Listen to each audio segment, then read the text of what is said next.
and Imani White and KK Babin. We'll start off with a statement from Coach Blazons.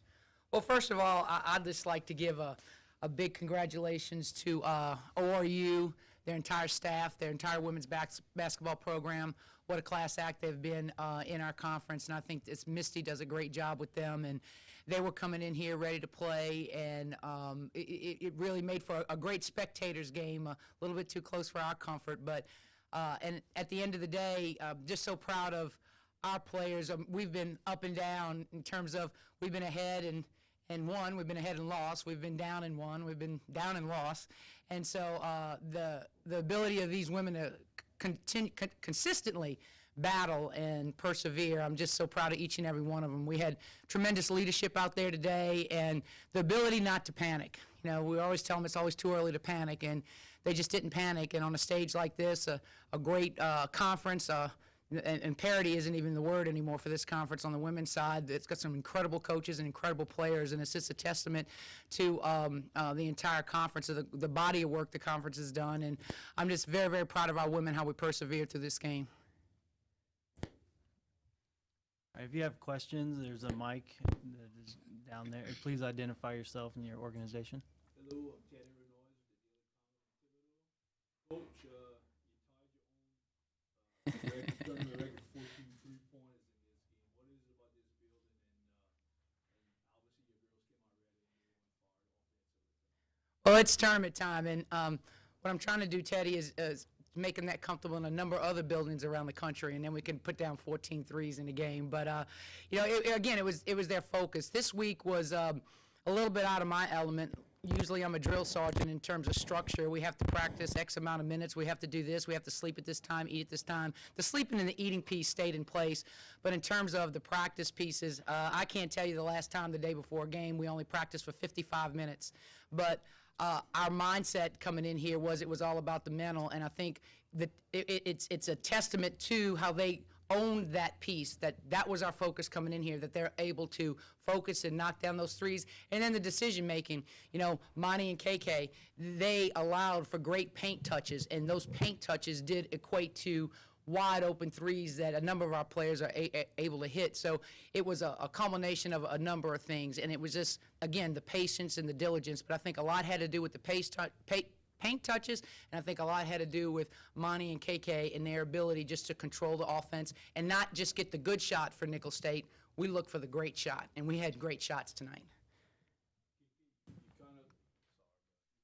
KK, you looked early for your shot. I think you hit the first bucket. I mean, a lot of things come to you this season. You've done both, where you've been aggressive offensively. It looked like you were ready to be aggressive today. Just talk about what you were able to do offensively.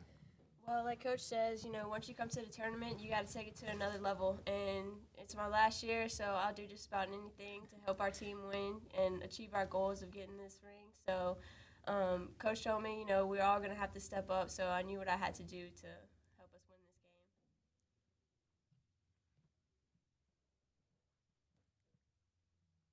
game. Brandon Williams, Southland.org. This question is for both KK and Imani. Coach talked about the fact that you both were, in a sense, quarterbacking the game out there today. Talk about the ability to just be able to connect with each other over the course of the season, and especially today.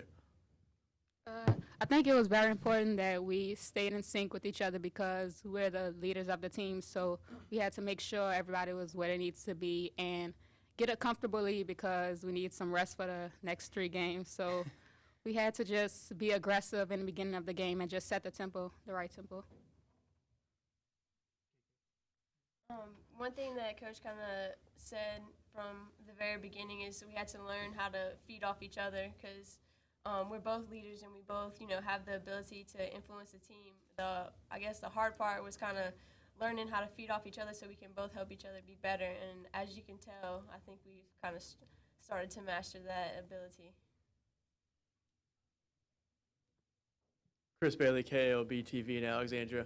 Next up for you guys, Coach, the Northwestern State. They beat you earlier in the season in Natchitoches. What are you kind of looking at for this next game? Well, again, it could be the battle of the perimeter play, or the backcourt, if you will.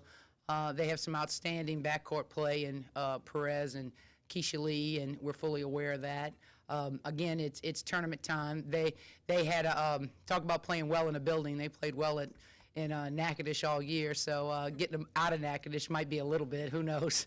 But we're looking for another hard-fought game. They've battled well. Again, they've really sort of up and down also a little bit, and it's going to be a war. Could be another 3-point shootout. Who knows? It could be a battle at the free throw line. Those are always some of our points of emphasis. And the main thing for us is we always talk about the big three, and we need to rebound the ball. We need to create turnovers, limit turnovers, and then we have to control the free throw line. If you do those three things, in all probably any good expectation, any team can win in this sport. And that's been our focus. And that's what we're going to look to do tomorrow, really just control the turnovers for us, make sure we get a little bit disruptive, respect and, know that they have a tremendous backcourt also, and we just have to control the boards. It's going to be a mental thing. It's not going to be a physical thing. It's going to be all mental. Coach, Gerald Brunet, KLB. What's going on? How you doing? Good. Congrats on the win. Thank you. Northwestern State got up on y'all early at home when y'all played earlier this year, and it seemed like y'all kind of got a little flat. Can you talk about how important it is to kind of stick to it, because they do like to get going early? And they do, and they also can come back. And again, playing in the conference tournament, playing at this level with so many things on the line, I think, in all due respect to everybody here, it's a different playing field. And we did come out very flat at Northwestern, but then I don't want to take anything away with what Brooks has done with that program and what they were doing. They were hot, and then what they did, they just put the pedal to the metal and buried us, and it made it very difficult for us to come back. But playing here, it was sort of like coming into the ORU game. There was a lot of talk about they struggled on the road. That wasn't a factor to me because, again, we're playing in the Southland Conference Tournament, and, everybody's playing at another level. More adrenaline's going. So I'm looking forward to the matchup tomorrow. Think it's going to be a great game, and, we'll hopefully we can break maybe another 3-point shooting record. Who knows? Any more questions for Nicholls? All right, thank you. Thank you. Congratulations.